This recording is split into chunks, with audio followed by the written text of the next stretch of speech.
건물을 세워질 때 이 반석은 눈에는 보이지 않습니다만 건물에 있어서 너무 중요한 역할을 한다는 것이죠. 반석은 곁에서 잘 보이지 않습니다. 그래서 평상시에는 그 중요성을 모릅니다. 그러나 시간이 지나고 혹은 건물이 문제가 생겨서 흔들릴 때 그 반석의 진가가 나타나는 것입니다. 근데 이것은 건물뿐만 아니라 오늘 우리의 신앙, 우리의 삶에서도 동일하다라는 거죠. 사람들은 안정감을 갖기 위해서 반드시 무언가를 의지합니다. 이 의지하는 것이 반석이에요. 근데 왜 의지할 수밖에 없느냐 하면 하나님께서 인간을 창조하실 때 하나님을 의지하도록 창조하셨어요. 그런데 죄로 인해서 인간이 타락하여 영의 눈이 닫히게 됩니다. 그래서 하나님을 의존하도록 창조되어 있는 인간이 하나님 대신에 육의 눈에 보이는 다른 것을 의존하게 됩니다. 그 다른 것들이 뭐냐면 세상의 것들을 의존한다는 거예요. 근데 그 반석이 진짜 좋은 반석이냐 나쁜 반석이냐는 언제 나타나느냐?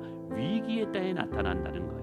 오늘 베드로는 재물을 자신의 인생의 반석으로 두지 않는다는 거예요. 물질을 자기의 능력의 원천으로 삼고 있지 않다는 거예요. 베드로는 오직 예수 그리스도를 자신의 삶의 인생의 반석으로 삼고 있더라는 것이지요. 저는 이러한 말씀을 묵상하면서 두 가지의 생각이 떠올랐어요. 우선 베드로가 어떤 연유로 예수 그리스도를 반석으로 삼았느냐 하면 첫째로 용서와 회복을 허락하시는 예수 그리스도로 말미암아 따라는 것이죠. 우리가 알듯이 베드로는 예수님이 가장 필요할 때 예수님을 버리고 떠난 자예요. 실패한 베드로 위에 하나님의 변함없는 사랑을 보여주신 거예요. 바로 여기에서 베드로는 예수 그리스도를 자신의 인생의 반석으로 삼게 되는 기회가 된다는 사실이에요. 두 번째는 성령을 부어주시는 예수 그리스도로 인하여 예수님을 반석으로 삼게 됩니다.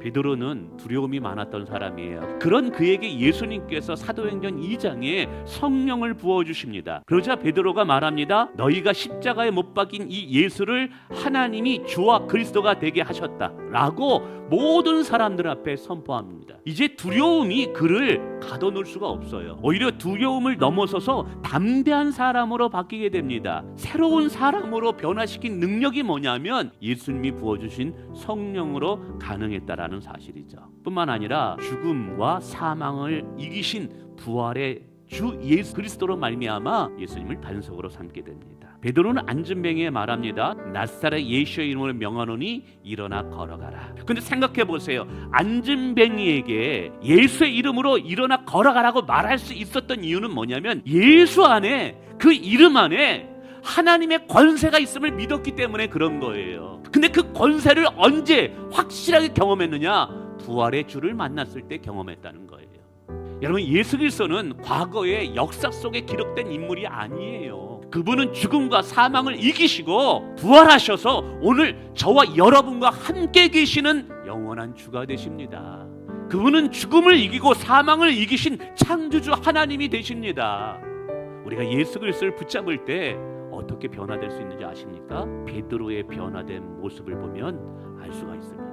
그가 예수 그리스도를 자신의 영원한 반석으로 삼았을 때 그는 두려운 사람에서 담대한 자로 변화되었습니다. 여러분, 앞에서도 말씀했지만 베드로는 두려움에 떨어 도망치던 사람이었습니다. 3번 예수님을 부인했던 자입니다. 근데 그가 궁중 앞에서 담대히 선포하고 있습니다. 예수 그리스도가 부활하셨다. 주 예수를 믿으라라고 선포하고 있다라는 거예요. 이제 그는 더 이상 상황에 끌려다니지 아니해요. 그는 더 이상 사람에 끌려다니지 아니해요. 왜 사람들이 상황에 끌려다닐까요? 사람들에게 끌려다닐까요? 두렵기 때문에 끌려다니는 거예요.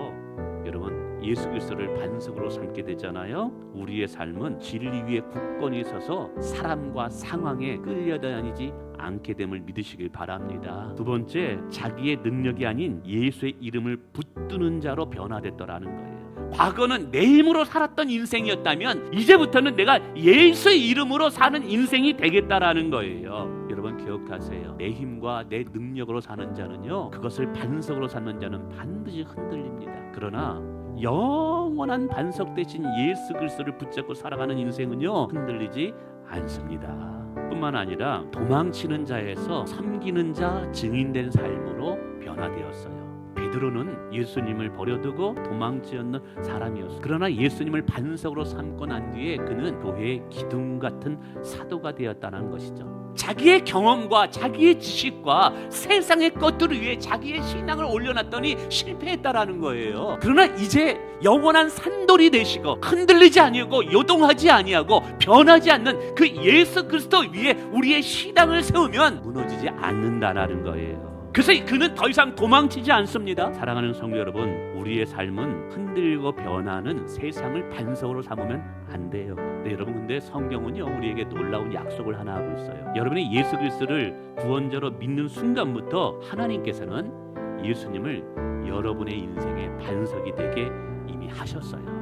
그럴 때 우리가 어떤 삶을 살 수 있느냐? 재물이 없는 사람이에요. 세상적으로 성공하지도 못한 사람이에요.